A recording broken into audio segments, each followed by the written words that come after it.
मग प्रस्ताव चालू करा. ठीक आहे, एक काम करूया.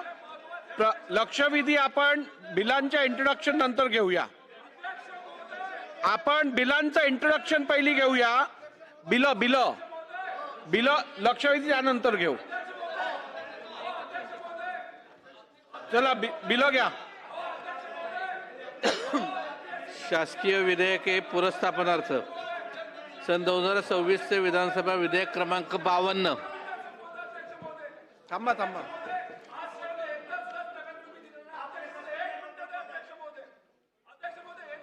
इतर आयुधातनं सादर करा. इतर आयुधातनं सादर करा. दादा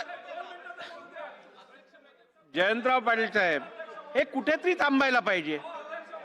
तुम्हाला दिलं, त्यांना दिलं, त्यांना दिलं, मग असं तर 40 तर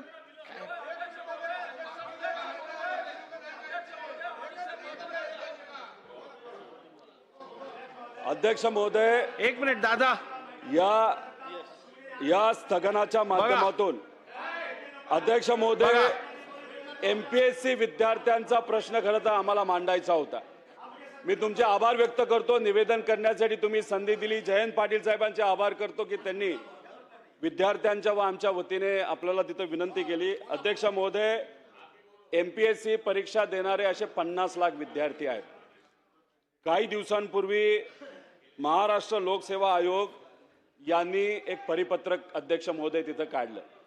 या परिपत्राच्या माध्यमातून अध्यक्ष महोदय, एमपीएससी काय सांगते की आजपर्यंत ज्या ऑफलाईन परीक्षा घेतल्या जात होत्या त्या याच्या पुढे आम्ही ऑनलाईन घेणार आहोत. अध्यक्ष महोदय, असे अनेक उदाहरणं आहेत ज्याच्यामध्ये ऑनलाईन परीक्षा जेव्हा घेतल्या गेल्या त्याच्यामध्ये भ्रष्टाचार झाला, पेपर फुटला. त्यामुळे आमचा ऑनलाईन परीक्षा घेण्याच्या बाबतीतला विरोध आहे, विद्यार्थ्यांचा विरोध आहे.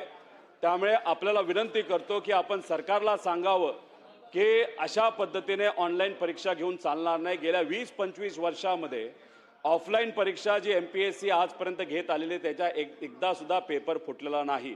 नॉर्मलायझेशनचा मुद्दा आहे, पेपर फुटीचा मुद्दा आहे, लांबचे परीक्षा केंद्र त्या ठिकाणी दिले जातात तोही मुद्दा आहे. काल अध्यक्ष महोदय, छत्रपती संभाजीनगरमध्ये विद्यार्थ्यांनी खूप मोठं आंदोलन घेतलं होतं. आम्ही सर्वजण तिथे होतो. याच्या आधी विदर्भामध्ये सुद्धा, वर्ध्यात असू द्या, अमरावतीमध्ये असू द्या, मोठं आंदोलन झालं. अध्यक्ष महोदय, मुख्यमंत्री साहेबांना भेटलो, विनंती केली. ते म्हणाले की आम्ही सकारात्मक आहोत, आम्ही चर्चा करू. उपमुख्यमंत्री साहेबांना भेटलो. अध्यक्ष महोदय, काही झालं तरी पुढच्या काही दिवसांमध्ये सरकारकडनं निर्णय, नाहीतर एमपीएससीला सांगण्यात यावं हा ऑनलाईन घेण्याचा जो काय घाट घातला जातोय तो त्या ठिकाणी थांबवण्यात यावं. अध्यक्ष महोदय, याच्यामुळे 50 लाख गरीब मुलांवर तिथं अन्याय होतो आणि जो अन्याय होतो तो खूप मोठा आहे. एमपीएससीचा आदर आहे, पण हा जो निर्णय तिथं घेतलेला आहे त्याच्यामध्ये खोटी माहिती अध्यक्ष महोदय देण्यात आलेली आहे. उत्तर प्रदेश, केरला, तमिळनाडू इथं ह्या येणाऱ्या परीक्षा सगळ्या ऑनलाईन घेतल्या ते साफ खोटं आहे. त्यामुळे हे जे काय परिपत्रक एमपीएससीला काढलेलं, एमपीएससीला पूर्णपणे आदर मनात ठेवून अध्यक्ष महोदय, सरकारकडनं निर्णय घेण्यात यावा की ऑनलाईन परीक्षा नको, ऑफलाईनही असावी. आणि कृपा करून ज्या पद्धतीने हा पेपर या ठिकाणी पाडला तसंच या निर्णय सुद्धा सरकारच्या माध्यमातून कॅन्सल करण्यात यावा. ऑफलाईनच परीक्षा झाली पाहिजे आणि जर ऑनलाईन घेण्यात आली तर विद्यार्थी आणि आम्ही सगळं मिळून एक सरकार नाही तर एमपीएससीच्या विरोधात खूप मोठं आंदोलन येत्या काळामध्ये घेऊ शकतो. धन्यवाद. शासकीय विधेयके पुरस्थापनार्थ आझमी साहेब बोला. अध्यक्ष महोदय, धन्यवाद.